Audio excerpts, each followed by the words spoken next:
Spiderwebs, great story. We wrote that one at my house, at my parents' house in Yorba Linda, in my bedroom. Gwen and I sitting on the bed with a 4-track recorder, and just, I think the initial inspiration was trying to do what Blondie did when they covered The Tide Is High, you know, with like a, a different tempo intro going into a different tempo main part of the song.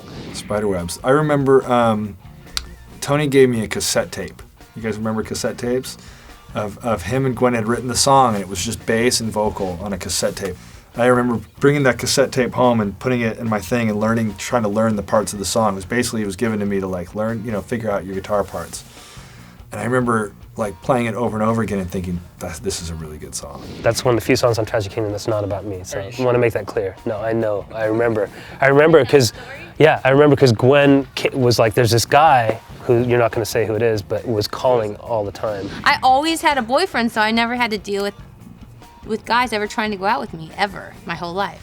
So there was this little time, and there was this one guy, and he used to call me, like, in the middle of the night and, like, try to sing me, like, poetry on the phone or, like, play, like, listen to a song I wrote and, like, play, like, acoustic guitar for, like, 15 minutes. And I just didn't know how to get off the phone, and it was just, like, it was one of those, like, the regret of this guy having my number was the biggest regret of my life. But I think we recorded a demo of it at the band house, right?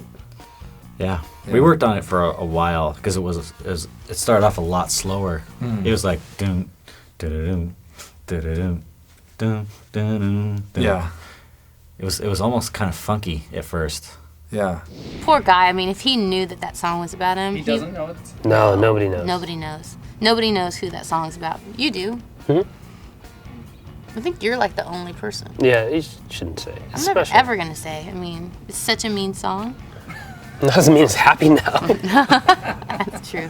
It's one of those songs that we tend to like end a set on it. It's just, it has a very triumphant feel, musically and emotionally, but the lyrics are kind of a quirky and not necessarily triumphant, but some reason it just feels like a big ending. Remember like how many people use that for their outgoing phone message? Do you remember that? Like everyone's like, dude, guess call me up, you gotta hear this.